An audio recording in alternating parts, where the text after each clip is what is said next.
So without further ado, I will turn it over to Amanda and Chandra. You ladies can introduce yourselves and then kick off the information that you want to present to the group. Chandra, I'll get us kicked off here. So my name is Amanda Rail. I know a couple of you on here. So Jennifer and I were PLS class together for SMPS. So it's good to see you on here. Let's see. So I've been sitting in your roles as far as doing marketing and business development activities for more than 15 years. And then I decided to go out and start my own firm. So I'm the owner of Pixels and Ink Studio. And before that, I was actually an architect in this world. The last recession hit, nobody was hiring architects. And fortunately, I was doing a little bit of both marketing and architecture for a firm. So I took on more of a marketing role. Unfortunately, I lost my job there. Although fortunate, unfortunate, however you look at it, I think the fate kind of has its way of setting your path for you. So I ended up at an engineering firm and I grew their marketing department. And while I was there, I was introduced to Chandra. And had I not lost my job, I may not have ever met Chandra. So Chandra's been a really great friend for a few years now. Because even I've been in my own business now for 3 years, and I was introduced to her 4 years ago now when I was at my former firm. And she really introduced me to client empathy mapping and really understanding CX a little bit more. We had a program at the firm that I was with, and we were kind of doing some things, but we didn't really have a really good plan yet. And so she really kind of helped introduce us to some ideas to really kind of help us kind of kick off, I guess, a better plan than what we had at the time. So I'll let Chandra introduce herself. Sure. So thank you, Amanda. And it's great to see you all here today. And thank you, Courtney, for having us. As Lisa mentioned, I co-founded the firm and have been a CEO and Chief Value Creation Officer for the past 17 years now, which is super crazy that it's been that long. But we really focus on fostering sustainable value creation strategies that allow professional service firms to capitalize on those really pivotal opportunities during that growth and transitions and transformations. And our services really focus on the evolving opportunities and challenges that our clients face in the areas of strategy and organizational development and innovation, disruption, and of course, client and employee experience. And we're excited to be here because during these turbulent times, it's really important that we remember the words of Stephen Covey. I don't know if any of you all are fans, but we're not a product of our circumstances, but of our decisions. And during this time, it's really important to proactively take control of what we can. And as leaders, we really have to not be afraid to make both strategic and tough decisions, even in the face of uncertainty.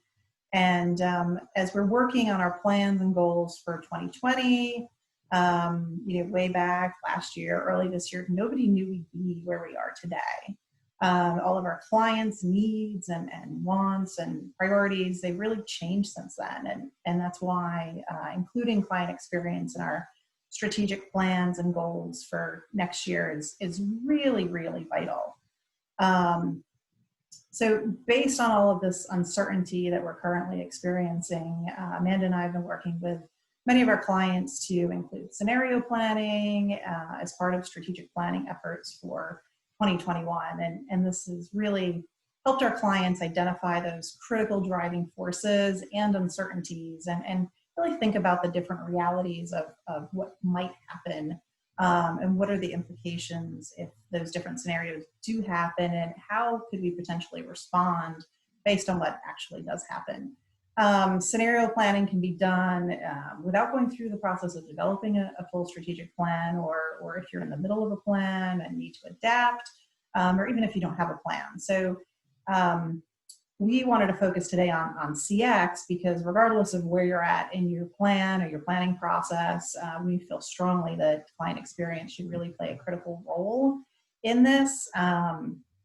And we're at the perfect time of year to have this discussion. It's a great time to start planning on for 2021 and what will hopefully be a less crazy year than this year. So we wanted to have a discussion with you and make this really interactive around some of the things that you could do to embark on that discussion for your planning efforts for 2021. So really quick, can we get an idea from you all? How many of you have a strategic plan at your firm? Okay, that's a lot better than what we the typical response we get from this. Way over average. Okay, well then we don't have to explain too much about all of that with you all, but let's I'm going to pull up our workbook here that we're going to go through with you all today. So if you can, really quick, if you don't have it in front of you, if you can grab some pen and paper, we're gonna actually do some exercises here with you all. Okay.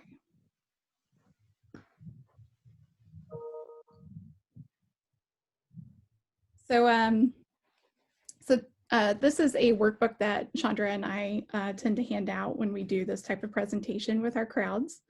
And we're happy to share this with you all at the end of this call. We can probably get email from Courtney to get this spread to you.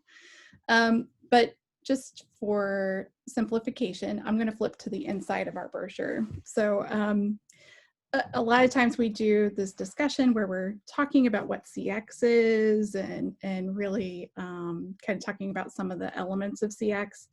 And then we leave this toward the end, and then we don't really have time to dive into it. So we felt like this might be a great opportunity to just start to dive into some of these questions with you all and to really kind of help you maybe turn some focus on what can be done in scenario planning or strategic goals, as Chandra mentioned earlier. So, so Chandra, do you want to lead us off here? Do you need me to share this, or would you like for me to close out of this at this point? Let's see here. You know what? You can go ahead and close it. I think it would be good to see everyone's faces for the change, since we're all experiencing some Zoom fatigue. I think I certainly am. So we promise you'll have this in your hands. Absolutely.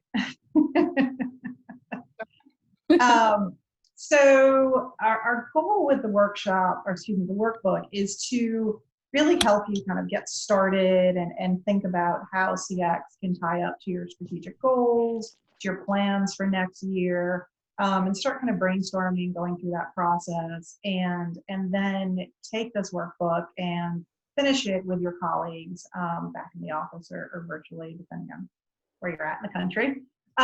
So to start off, does anyone want to share one of their goals they either have planned for next year or are kicking around for next year? And you can, be as specific or unspecific as you feel comfortable with.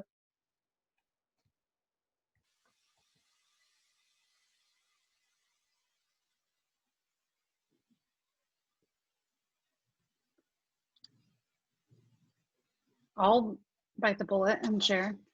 Thank you, Courtney. We have a goal to maintain 80% of our clients. So hopefully 20 to 25 if we want growth, new business. So that's one of our goals. That's fantastic. I think that's a great goal. Denise is sharing, we want to organize and add our customers into Essential. Another great goal. That's fantastic.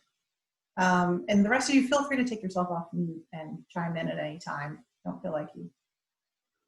Certainly don't think Amanda and I have to be the only people talking here. Anyone else want to share?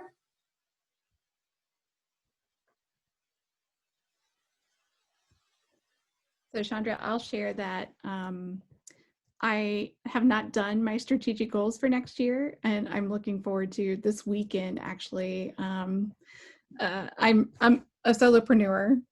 Oftentimes, I have partners involved in my pursuits, but I'm actually taking, for the very first time in my 3 years, and taking time to practice what I preach.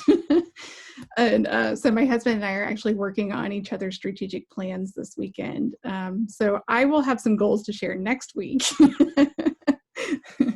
but I'm really looking forward to it. And I think right now, like as you said earlier, it's just such a great time to really kind of step back and think about what you're doing as an organization. And I'm curious to know, have you, those of you who raised your hands about strategic planning, have you already set goals for 2021, or is it in the works or coming up that your process or your leaders are going to be doing soon?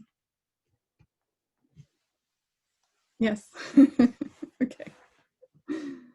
So Chandra and I are having ongoing discussions. I'll just add to that. It's something that's kind of deeply rooted in my heart of having strategic conversations and goal setting. And I just feel like it's critical, and have worked with clients in the past that have not initially felt that way. And so, and Chandra is very similar. And so we're kind of working through, as I'm kind of ramping up, how to really make 2021 dynamic.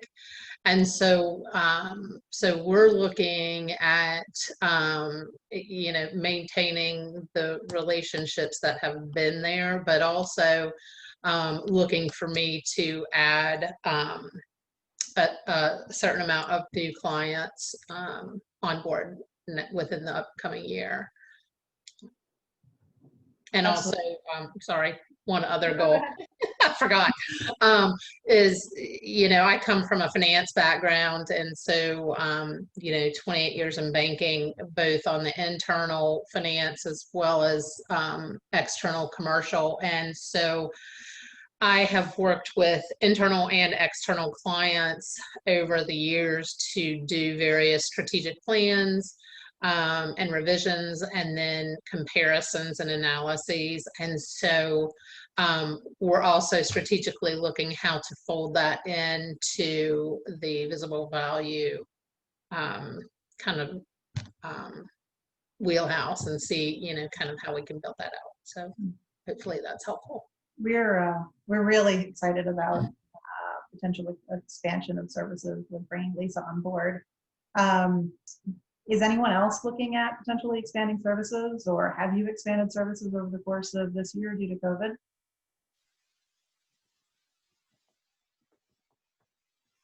It's a quiet group. We added a facilities assessment person specifically to do facilities assessment because it's a less cost for owners, which we hope parlay to then construction work after they figured out what their facilities need. So that has really taken off, and that happened just right before COVID started. So great timing. That would be one thing we're building on, and as part of our strategic is how to grow that. That's fantastic. How have you been progressing during COVID towards that goal? Like good, like he needs to get staff. He's so busy. So yeah, it's been a real successful, not a huge money maker. You know, it's $10,000, $20,000. But like I said, over the course of, you could do a ton of nursing homes over the course of 5 years because they've realized their facilities need updating. So yeah, pipeline, man, that's awesome. That's terrific. Denise added that her directors are meeting tomorrow and Friday to set company goals, and we'll build upon those for your department goals. That's fantastic. I love this focus on planning. This is just so surprising. Refreshing. Absolutely. Amanda, do you want to hit on our next question? Sure. So I think rather than talking about, usually our next question is, how are you progressing on those goals? So it'll be something for you to reflect on back at the office or back home, wherever you are. But so let's skip ahead to the next question. So what are some troubled areas that you see that maybe need some work?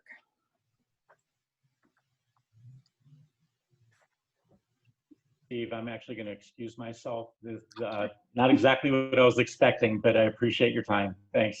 Sure. Thank you. Thank you.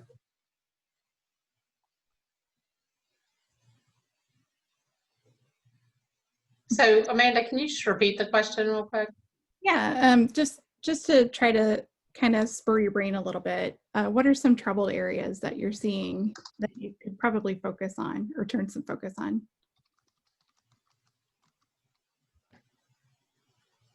Well, I can just say, just from all of the companies that I've been speaking with, just the uncertainty. Excuse me. And I was just on a call this morning with several CEOs, and it was just apparent that the communication is really, it's got to take a step up. And between the pandemic and Black Lives Matter mandate or movement, and it just seems like every time you turn the corner in 2020, there's something else. And so the employees, while they're working from home, have a lot of uncertainty. And so that is leading to some additional health issues and stresses. And so the leadership, I literally was just on a call this morning, and he said that he was CEO for 6 years, but he feels like this was really his first year. And he's a big leader of a large public company here. And this was his first year because he's done more leadership and pivoting in the past year than he did in the other 5 years combined. And there were some other, kind of board members and whatnot on the call. And he said kind of the three issues that they originally ran into, and now I'm just pulling it up so I don't get his wrong, but that he's really got to focus on to make it successful. And then the group kind of agreed, is you've got to have nimbleness, adaptiveness, and ability to perceive what is happening in the industry. Mm-hmm. And it was interesting because several of the other people were challenged with, there were all kinds of industries covered. And he said, and they talked about, well, what if the CEO or several of the C-suite gets COVID? What are we going to do? What's our, next in command court? If, and generally they said, typically it's going to be the guy or the person with the most experience and can step in. But now, in light of 2020, it's raised awareness to, it's really going to be who carries those skill sets more so, and that nimbleness, because there are so many pivots that are happening so rapidly, and it's not going to go away. There's always going to be, even just pre-COVID with the advances in technology. And so somebody that can react to that in a solid, positive way, that's who's going to now be kind of in that Absolutely. kind of position. So how are you all as marketers responding and being nimble? Oh, Denise beat me to my question. Each unit is doing their own thing their own way, and we're getting them used to a more combined effort. Absolutely, more cohesion to the message. That's fantastic. What about everyone else? How are you helping your people respond both to internally marketing efforts with your employees and also externally? And are you incorporating any client experience into it? I'll talk for a second. One of the things that we've done for a while is kind of help some of our teams, whether they're different offices or market sectors within the company, help them kind of have their business plan for them specifically. We have our overall company-wide strategic plans and goals, long-term and short-term, but when we kind of dial down to different areas and market sectors, that's something that we've been doing the last several years. But starting like last year, I'm really trying to help them have someone within marketing piece it together, grab the data, help them pull different statistics, just kind of come up with a plan. So then, one of my goals for this next year too is to really kind of dial down on these business plans and help these teams. So it's a work in progress, but that's something that our group is trying to help the business development as well as the rest of the project managers, bring in the work and see what next year, especially next year, brings and what their strategic goals can be.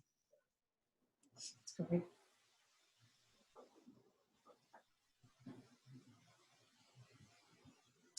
Are you finding that your clients are providing you with a lot of input, and are you having to pull it out of them?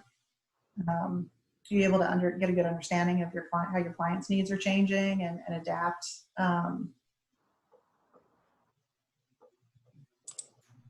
Are you asking me or the whole group? You plus the whole group. Well, this is more just internal stuff, and we'll use certain nationwide data and area specific, data to kind of help them.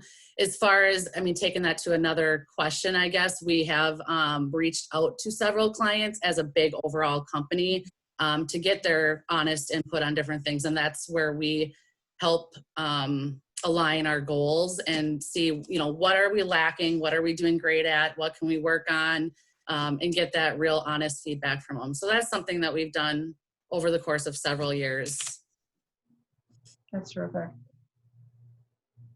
There is a lot of, Amanda and I hear a lot of hesitancy, even almost fear from clients about reaching out to their clients. But the honest truth is clients want to hear from you. They're uncertain, they're unsure about what's going on and which way is up anymore. So having that proactive, thoughtful, doing it with empathy is really critical now. We've actually had quite a few clients being able to achieve their expected goals for this year, regardless of COVID, by taking those proactive approaches and being innovative about how they do things, coming up with new service offerings and things like that. It's clients, they want to talk, especially if you can connect them with other valuable resources.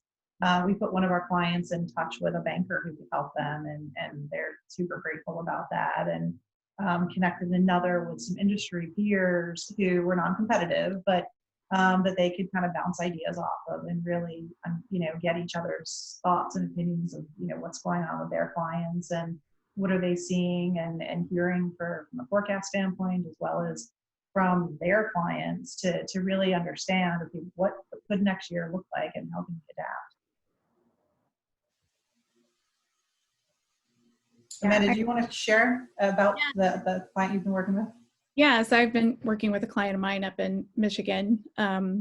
We recently completed an external perception study to really kind of interview. And I think we interviewed 75 people all in all of their clients. Yeah, Chandra was talking about that fear of wanting to reach out and bother your clients, and we've got Midwest nice here. So like nobody wants to bother anybody. But these were all superintendents at schools. This was back in May. So they were just wrapping up virtual learning with all of their students. They were navigating what type of funding was going to come their way, state and federal funding. They were navigating the new, dealing with people virtually, working with their architect or whomever on their projects. So these were superintendents, presidents at universities, and we only had like 2 people turn us down as far as wanting us to interview them, but they each took at least 30 minutes out of their time to have a conversation with us, and we were able to glean so much information from that. And it was super surprising to hear. I think if I had to put a number on it, I think we're about 10% of people that we interviewed that actually requested that they consider some sort of client feedback program.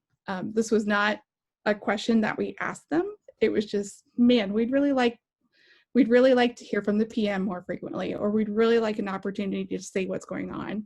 And there were a couple of conversations that were kind of hard. So I'd get off the phone and call up the firm that I was working with and say, hey, there's this situation that you really need to handle right now and get things taken care of. So yeah, I think we're all scared to reach out to them, but man, were they happy to hear from us And being a third party was a little bit different too, because we kind of entered this realm of some really honest information from them.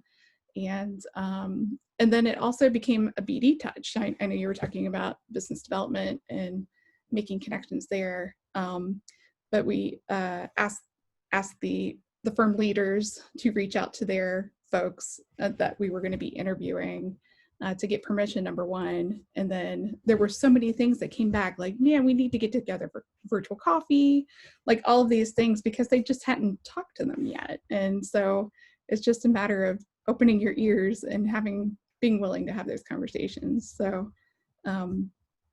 yeah, I don't know if that took you where you were thinking, Chandra, but Absolutely. yeah, it's definitely been an eye-opening experience. And for them, it was kind of that first segue into client experience at their firms. They had never done anything like that before. So now it's really kind of opened these doors to, okay, what's next? What do we do? What do we do next? So I've actually hired Chandra and Lisa to come help me with some client journey mapping. So we're going to be doing that. We have revisited their strategic planning. They had just done strategic goals back in January before they hired us in March. And in the process of working with them through messaging and different campaigns with them, they realized that what they had set in January weren't necessarily the same goals that they were trying to achieve now. So it's very eye-opening when you start having those conversations and you've got real data from your clients that's really kind of helping you steer the direction of your firm. So it's been an interesting and eye-opening experience for them. So. And those are the first two things that we always recommend if you're looking to get started with client experience, is to really leverage feedback. Do a survey, do some client interviews.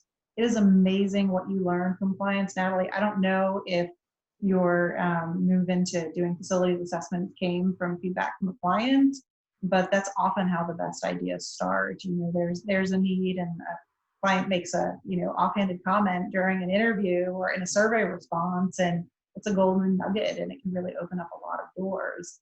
And then once you have that data, do something with it. That is the biggest mistake I think firms make. They collect feedback and then they don't do anything with it. So you've wasted a lot of time and money and effort. And then you ask clients for their input. They expect something in return.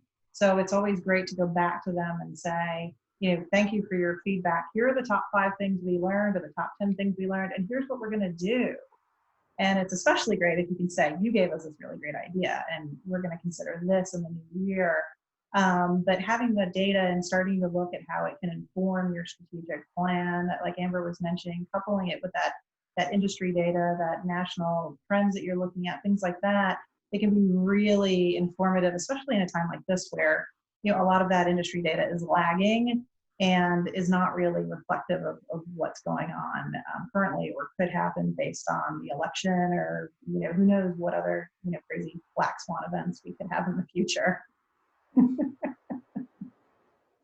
Yeah, I think Courtney, you mentioned one of your goals this year was retaining clients, and the client feedback program is huge, and maybe Chandra knows the actual numbers.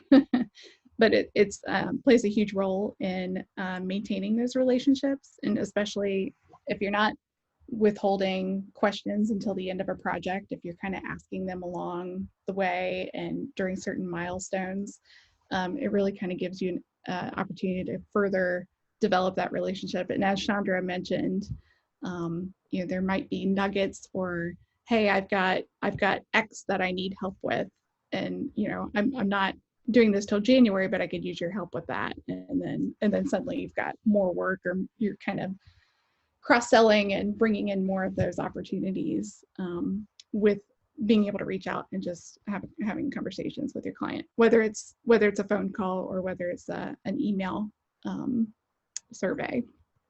Yeah, sorry, Amanda, go ahead. That's okay. I was just going to say it's about 50 some odd % chance more likely that if you identify a challenge during a project and resolve it, that you'll still end up with a successful project in the end versus, not hearing about the challenge and then you hear about it at the end of the project when, it's great to know for the next project, but you can't do anything about the project that went by. So it's, you can be much more proactive, and that is a huge driver of retention when you're being proactive and helping PMs come to the realization that, that's just a little thing, I don't need to mess with that. Well, yes, you do, because that little molehill is going to become a mountain if you don't address it. And clients appreciate that. You can survey a client, depending on the length of the surveys, between 6 and 8 times a year before the response rate drops, as long as you're messaging it properly and telling the clients that, here's what we're going to do with the feedback, and now here's what we did with the feedback. So don't be afraid to ask questions. Some of our clients, their PMs, have very intentional milestones where they're collecting feedback either through interviews or through surveys, or some are just, pre-COVID, we're just taking their clients out for beers or whatever. Now virtual happy hour or, socially distanced beers. But any way you can get that feedback, and make sure you have a central repository for putting it. CRMs are so critical, as you all know, for that. It's a really, really great way to do it. Amanda, were you going to say something else? I have another question. Yeah, no, I was just going to say that. So we did have a really robust client feedback program at the firm that I had come from, and we had a 94% retention rate with our clients. So if you consider that in your marketing efforts and like having to pursue proposals, all those go, no go forms, it makes it really easy to turn down those no-goes, because you've got some clear relationships with clients that need additional work or need continued help with something, and they're clients you want to work with or be part of. And then it's also an excuse to, as Chandra says, to be able to fire a client. Maybe they fall in that lower quadrant. They don't pay you on time. They're terrible to work with. Like, man, if I could just dump them and move on to something and do more work with this person up in the upper quadrant, then it sure makes life as a marketer easier. And it's more a financially smart decision too. So you're kind of leveraging some of that client feedback or client experience in order to make better business decisions as a firm. Yeah, absolutely. Looking at the client feedback. Is everyone familiar with the NPS score? Net Promoter Score. So the Net Promoter Score is a really, really great, simple tool. Like, even if you just if you get started in your feedback collection program by asking a client one question at the end of a project and start to build the excitement around collecting feedback and then expand from there. The Net Promoter Score asks a simple question of how likely are you to refer us to a friend or colleague? And you answer on a 0 through 10 scale. And if you answer 0 through 6, you're considered a detractor. And detractors are likely to be out there saying something challenging about your firm. They're certainly not going to refer you business. They're not happy. They're going to cost more to serve. Then if they answer a 7 or 8, those are kind of passive. They're kind of like, it's fine, but they could easily be wooed away by a competitor. And they're not saying anything out in the market. Then you have your 9s and your 10s, and those are your promoters. Those are the people who are your raving fans. They love you. They refer you business, and they give you testimonials. They're easy to work with. Your PMs love them. They're just, fantastic. And you can actually very easily look at those Net Promoter scores from each client and your financial results on projects, how profitable they are. And I promise you that there will be a direct correlation. But to come up with your firm's Net Promoter Score, you would take the percentage of your detractors and subtract them from your percentage of your promoters. And we throw out the passives because they're just, So they don't really say anything, so they don't impact the score. And it is a really powerful thing to track over time when you're looking at, what markets are we having the most success with, or what types of clients are we having the most success with. Comparing that with your financial data is super powerful. And then you can utilize that to help get buy-in in your marketing department, as well as, from senior leadership, to really do more CX initiatives. That's a great, simple tool to use to really get started. And because it correlates so easily to financial performance, it's just it's so easy to get buy-in on that. It's a really kind of low barrier to entry there. And Amanda, I know that you've when you were at Kleinger's, you tracked the NPS score pretty closely. Yeah, we did. And we didn't just ask one question, but that was always our last question in our series, which was no more than like 5 questions at the time. So, but yeah, we were able to actually use the data, those high promoters, and we so as an organization, we were looking into moving into a new market region, so a new area, and we didn't really have a ton of connections there, and just not a whole lot of data yet. You kind of do that research and try to see if that area is going to work for you. But what we were able to do is reach out to our net promoters, or our high net promoters, those cheerleaders of ours who had connections down there and who could refer us for work. And it was just so much more of an easier, we got past that barrier of entry a lot quicker, and we're able to really, affect our bottom line in starting a new market or a new region. A lot sooner than if we had just gone in alone.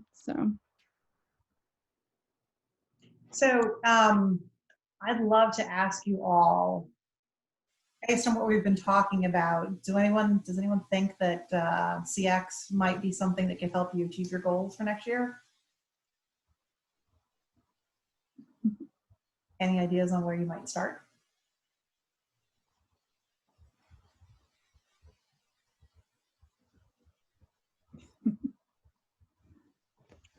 I'll out myself, even though I have 2 clients sitting on this call, 3 clients all sitting on this call. It's interesting that this is the one area of marketing that was not really at the height of its existence when I was a marketer. 10, 15 years ago, that's not what really marketing was focused on necessarily. That was more BD's role. And now I think it's come along to where marketing can assist in that conversation, which is excellent. So this is not one of my strengths and not something that tends to come up in the CRM discussion, although it's a little piece of it when I discuss whenever you go to fill out or complete a CRM process, you have to take your client's perspective and your client's journey into mind. But I've never gone through like a full journey mapping. And I feel like it might be a good opportunity for me to spend 2020 maybe diving into that a little bit more for our own business, not on behalf of my clients, but thinking about it. We've taken on several new clients this quarter, and one of them this morning was like, I have learned more from you in the 3 hours that we've met than I have from 3 years of being with a provider. And that is great. And I love that, to hear that. But then what, as a business owner, do I do with that? Like, how do I best market that? How do I get that out to other people? And, yes, I can say that to a potential prospect, like, hey, you'll get more from me in 3 hours than you have for 3 years. But it's like, how do you, and I know my clients know the answer. I just haven't taken the time to like ask them, like, what made you decide to sign on the dotted line, or like what helped get that buy-in? So I guess it's just interesting that this is one area I've not I haven't practiced what I potentially preach, if that makes sense. Yeah. So Chandra, I'll chime in on that one. So I think this is where maybe that client feedback would be super helpful for you, because you do have such like set milestones of like,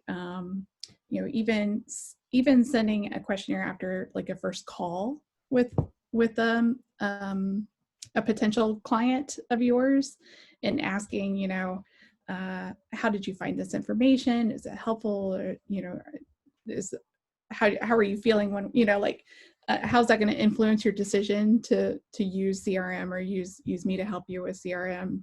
So Chandra and I attend a CX professional services conference, which was virtual this year, of course. But one of the things I learned from that conference was that the folks that were using a client feedback program were actually sending a survey as soon as they submitted a proposal. So the proposal would go in to a client, and then the next day or that afternoon, they'd get a survey from you all. And so part of what Chandra was saying, that you really have to kind of build that into your discussion. So whether that's information on your website or an information in the proposal itself, that, hey, we've really invested in understanding what our clients are up to and what they're doing, expect surveys from us. And then it's kind of this practice of getting that. But what you can do is you can start taking the feedback that you're getting, and when you notice those quotes that are awesome, and you want to be able to try to use those, then you have an easy way to reach out to somebody and say, what you've added here, do you mind if I use that in some marketing collateral that I'm putting together? Or, if I post it on social media anonymously or something, like just kind of looking for ways to kind of use that real data, because you're absolutely right. We can all sell the ketchup to the woman in white gloves, but for somebody with white gloves to say, hey, this product really protected me from the ketchup, then that's huge. I love the dog.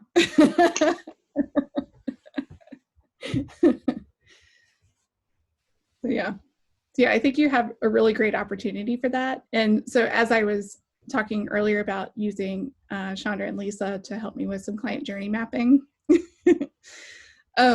so as you go through that process, you can really identify when you can ask questions and what types of questions to ask. So, and it doesn't have to be a full-blown top to bottom client journey map, but really thinking along that line of your relationship with a client and where those kind of key point interactions are, and what makes sense at the time, because it's not a one size fits all survey that you're putting together each time. It's really kind of custom to what's happening in their life at the moment. Absolutely. Denise had the suggestion to include, the request to use someone's comment right in the survey. And while that's great, we like to recommend that you take that opportunity to call the person and use it as a touch point.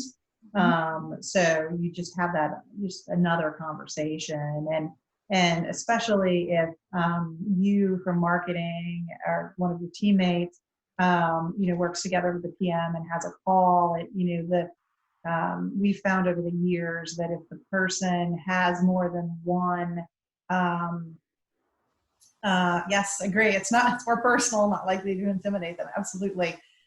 We found that if the person has more than one contact, more than one person that they refer to in the organization, when you're collecting feedback, they're much more likely to be a long-term client. That client lifetime value goes way up, and their retention goes up, their loyalty goes up, because they start to view their relationship with the firm really as the firm, and not just with, Sarah, the project manager, or, Billy, the engineer, or whatever. It's actually with the firm. And the more you can build that connection to the firm, the less likely of a chance you have of that person leaving the organization if a team member leaves. So that's a really, really great thing. And I wanted to just touch on really quickly the NPS question that I mentioned. It's also, you can use it internally. It's called the eNPS, the Employee Net Promoter Score. So you're just asking, how likely are you to refer us as our firm as a place to work to a friend or colleague?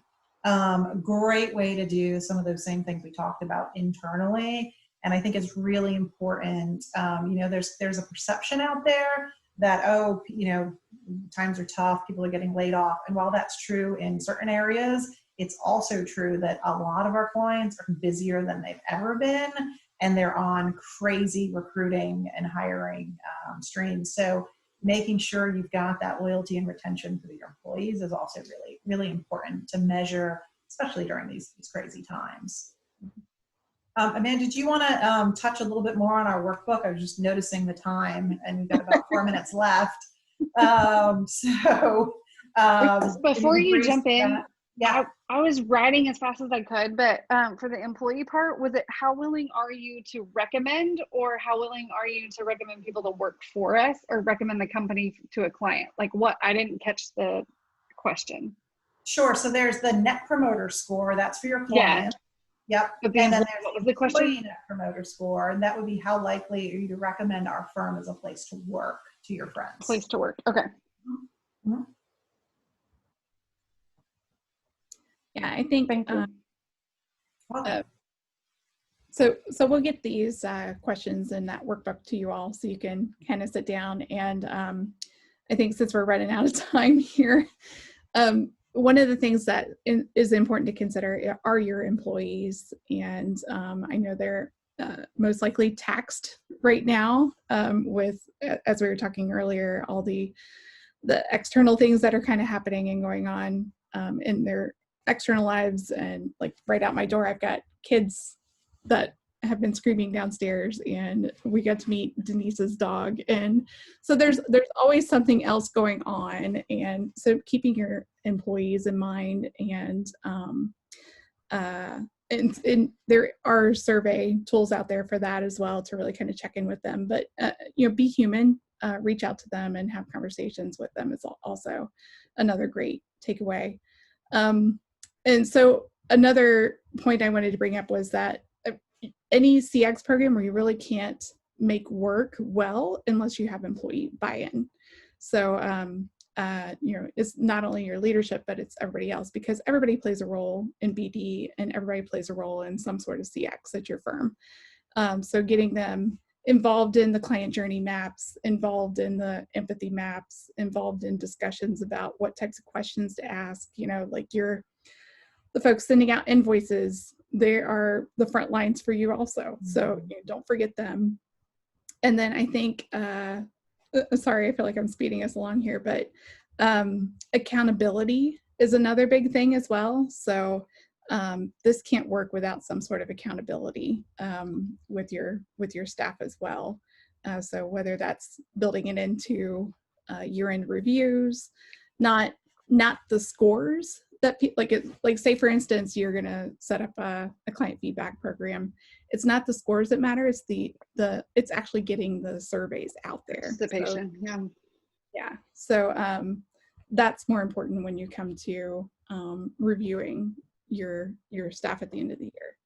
And then so Chandra and I we talked before this, and we always offer up that we are happy to be your accountability partner in this. So if you'd like to, we'll send this off to you, and we'd love to check in with you in maybe 2 to 3 weeks to see how things are going. Even if it's not a fit for you, or if it's caused you to really think about maybe one particular goal or one issue that you've got going on, or how to approach something or talk to your boss about it, we're happy to have those conversations with you. Fantastic. Well, thank you, ladies. I will get that information. I'll email it out to everyone. Thank you for being our guest speakers and leading us through this discussion, and for calling in. Tomorrow is our CRM user group call. Usually it's more spaced out, but with Build Business last week and kind of throwing everything off, we are back to back. So hopefully I'll see some of you for that discussion. I will also, when I send out the information, include Amanda and Sandra's information. So yes, please reach out to them. They are fantastic in this arena, and many more specialties as well. But thank you and have a great rest of your Wednesday. And I will talk with you hopefully tomorrow. Thank you, everyone. Bye-bye. Bye.